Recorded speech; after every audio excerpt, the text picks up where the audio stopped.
How's it going, everybody? Just going for a quiet walk in the bush today by myself.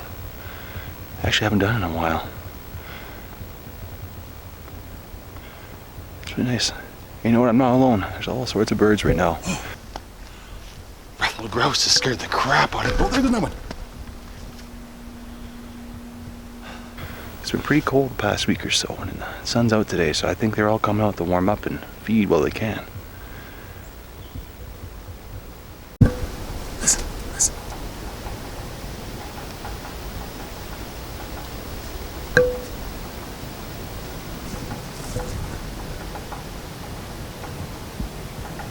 Hear that?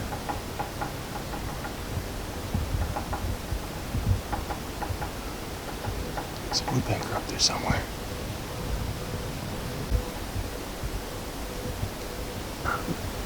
So anyways, I'm gonna punch on down to a little wetland here. It's actually a wetland from my video when I talked about wetlands this summer. And we're gonna see how it looks a little bit different. Then I'm gonna talk to you folks about what's going on in my life, and there's some pretty cool stuff going on. So let's head on down there.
So I was going to take a quick stop here to point out, this is a beaver dam right here. And of course, all the beaver pond has flooded. There's quite a bit of ice on it.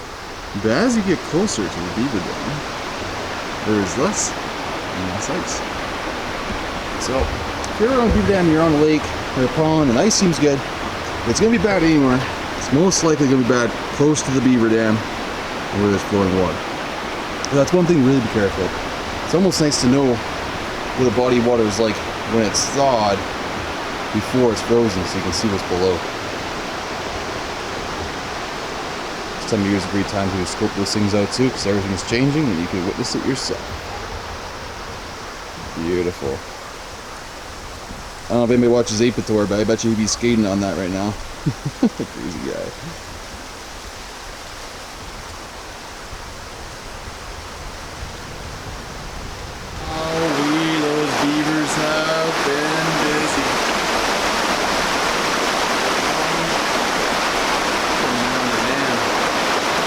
They must have raised it by at least 2 feet. Making quite the nice environment for themselves.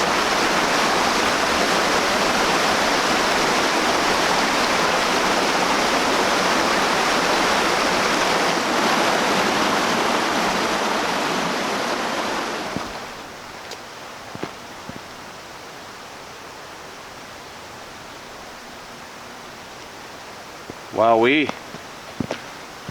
Pretty wetlands, eh? I mean, it's always pretty, but today especially.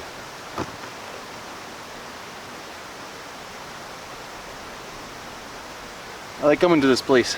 It's really nice. It's close to my place. It's quiet, beautiful. I feel like I almost like draw energy off the power of the area and the beauty of it.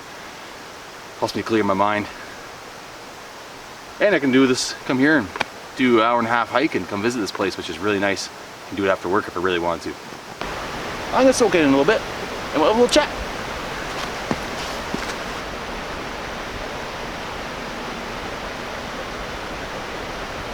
Little rock here. I kind of want to see how thick this ice is. I'm going to toss on. I'm not walking on ice, that's for sure. a little chunk here and I'll see what happens. I'm going to aim. You know, I'm not going to tell you guys where I'm going to aim because I have pretty bad aim, but it's going to be somewhere around here.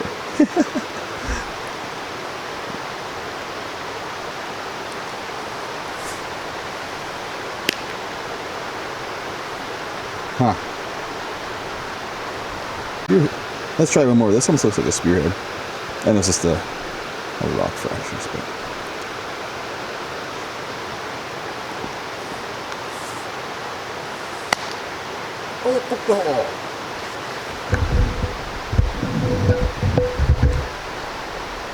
Hey-o.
How's it going, everybody?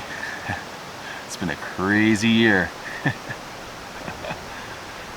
So last time I did a channel update, I actually just got laid off from my day job, and same as I was working at a college. I thought I was gonna get called back in September, but things didn't work out. There weren't as many students come back, so I didn't get called back. So I kind of got into not like dark place, but kind of just a bummed out place for a little bit. It's probably why I didn't put out a lot of videos. Just had to really crack down trying to find a job. But I'm really happy to say I just finished my first week of a new job. It's really cool. I mentioned in the last video with Joe, but I figured I'd talk about it again. I know a little bit more about it now after the first day. But yeah, I'm working at a sugar shack. A few folks aren't familiar with those are. It's a place where maples grow and maple sap is harvested to make maple syrup. So the one I'm working at is quite large. It's yeah, it's really big. There's over 100,000 taps. And you may be familiar with seeing like the old-fashioned taps with buckets. You put a spigot into a tree, put a bucket underneath that collects the sap, and you come around once a day and dump it in. But when we have 100,000 now, obviously we can't do that unless we had probably like thousands of people. So we have lines, all sorts of lines going through the place. Fine lines going from each tree to even larger 1-inch lines. And they run down the mountains, and then those run into, I think, 2 or 3-inch lines that go underground to our main shop that has all the boilers and such. So right now we aren't harvesting the sugar, but we're maintaining the lines to make sure that we can, because the sugaring season is only like 4 or 6 weeks long. It's only during the melt and the end of the winter, early spring. So you really have to make sure everything's flowing right and you can make your money when that happens. So we're brushing things around lines. Sometimes trees fall across them, bowl them down a little bit. We have to remove those trees and stuff like that. Put posts under them, make sure they got nice grade going down the hills. And it's really incredible how strong those lines are. They're 2-inch lines. They have thousands of a wire on that holds thousands of pounds of force because it's a really long line. So like a tree can fall on it, it won't snap it or anything like that. So that's pretty neat. So I get to explore this area. It's all private roads, and you know, it made me really think about ATVing and where you go. And when you see like a no trespassing sign or something like that, you really, if you don't know what's past that, you don't have permission from the owners, it can be really dangerous stuff. Like in our private roads, sometimes we have lines that are low lying, and yeah, you have to duck to go under them, and yeah, I guess that's why they don't want people trespassing in certain areas. So if you're ever cruising around a sugar shack, be careful to watch out for extra lines. Lines going across, they aren't as fragile as they look. Squirrels like eating them though. I don't know why, but the squirrels chew the vinyl lines. So I would like to say that, you know, I started this summer really excited, not excited that I was laid off, but I started this summer really optimistic at putting videos out, and kind of started getting slowed down partway through the summer. And I can't believe now that I'm working again how I feel. I feel like I'm myself again. I'm just that sort of guy. I think I need that regular schedule. I need to have a purpose, you know. And I do enjoy making these videos, but it's really nice to be working a job that I enjoy as well as this, because this is what I do to relax. I really enjoy making the videos to have a good time. I'm not making a lot of money or anything like that. I'm just to enjoy showing you folks the woods around here, and I like to get out myself. It's a little extra motivation to get out. It's kind of like having a workout buddy. You guys are my workout buddies. So I hope everybody's doing well.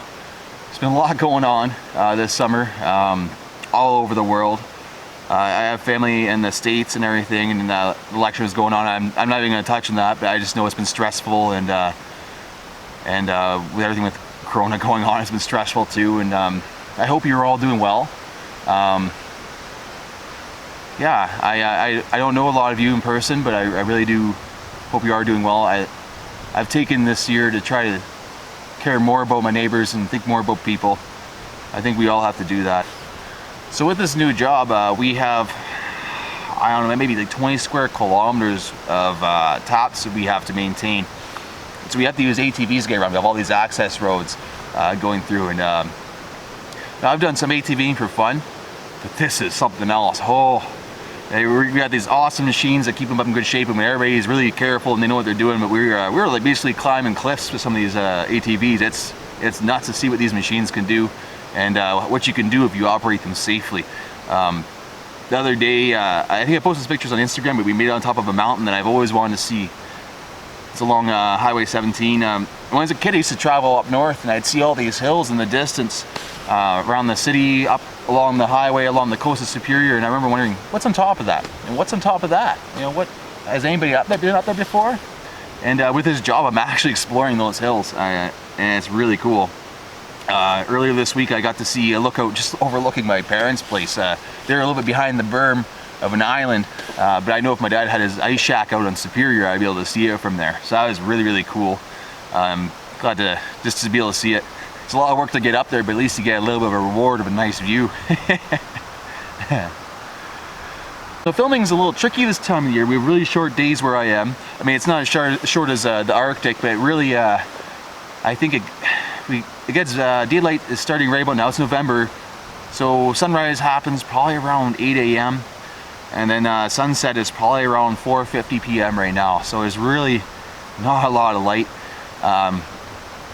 It's about 8 hours of light a day. So it's really important to get out and enjoy that. You need the sunlight to make I think it's vitamin D or vitamin E. It helps you with your moods, helps you feel a little better.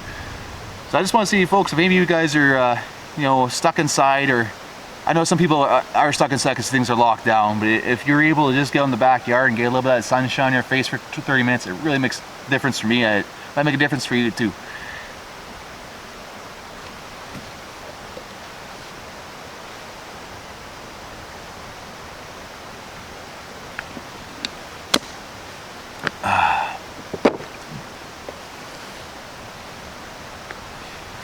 So I've got a lot of questions asking how I got into YouTube making videos. And it's actually that was a pretty neat story now that I think about it. And it kind of ties in with how I met Joe too. So about four and a half years ago, Brittany and I decided to move out on our own, and we didn't have a lot of money. So we took a job as superintendent in an apartment complex.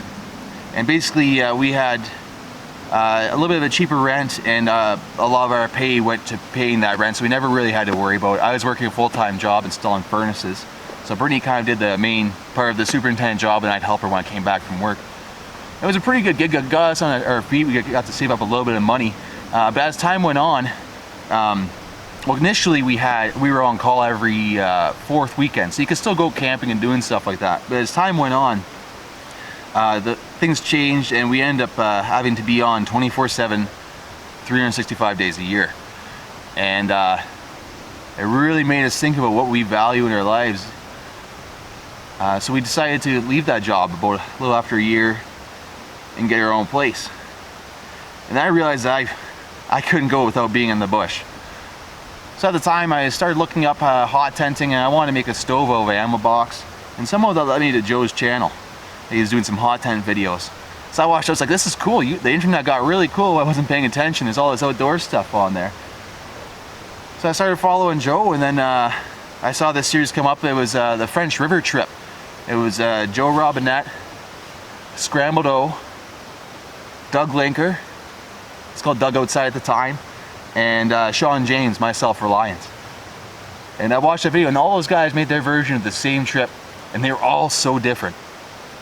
And it really got me thinking about what I enjoy seeing about videos, and what I enjoy about trips is you get to go with a bunch of buddies. You get to have the same experience but different experience, take something a little bit different home. And I feel like that series and that video really embodied that. So I thought, you know what? I like going out, and I think I have a neat perspective, so I want to start making videos too. I want to start showing going out, where I go and how I do it.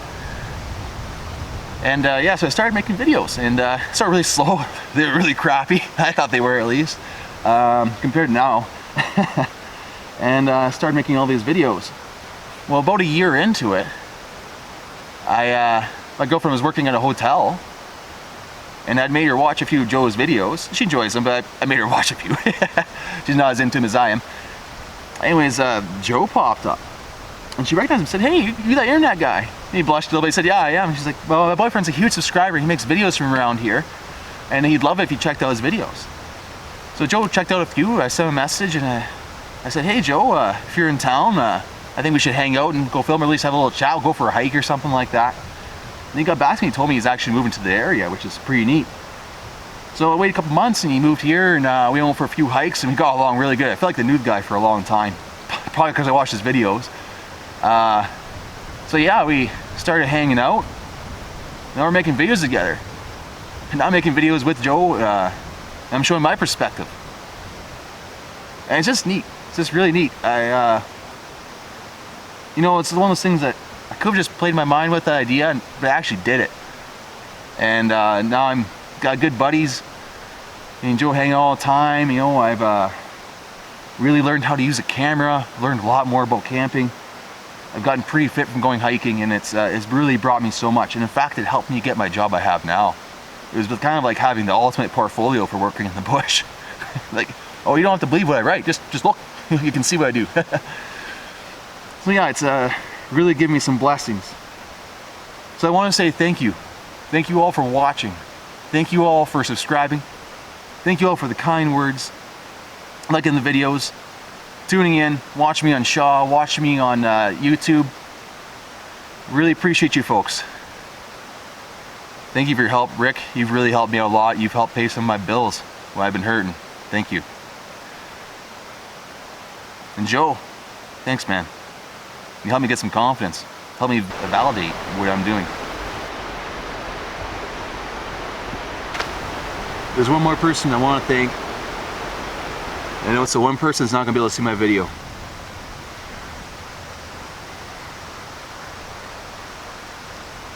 "12 years ago, I worked in Quetico Provincial Park. I worked a field job.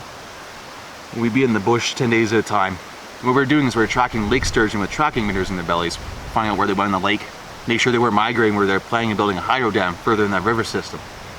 And I worked with a Ojibwe gentleman from the area. His name was Dwayne Ottertail, and he taught me a lot. We spent almost every day of about 9 months together. I've never caught so many fish in my life when I was working with that guy. He used to be a fishing guide. So anyways, this summer I went to try to get a hold of him because he wasn't really an internet guy, but I thought he might have Facebook by now. And I found his obituary. So Dwayne was a really cool guy. The community he grew up in didn't have a road going to it till he was 20 years old. When I worked with him, he was 40. He had been a fishing guide all of his life, and his family spoke Ojibwe at home. It's really cool. So in honor of Dwayne, I'd like to share a few Ojibwe words. Just really basic ones that I know. A few things he taught me. And most of them are the animals in the woods too. Makwa. Black bear. Mang. Loon. Moose. Moose is really easy. Moose. The English came from Ojibwe, or Algonquin. Bawate, the gathering place. It's also another name for my city, Sault Ste. Marie. Baboon, winter. Miigwech, thank you. Well, Dwayne, I know you can't see this, but thanks, buddy. I probably wouldn't be the guy I am now if it weren't for you. Miigwech, Dwayne.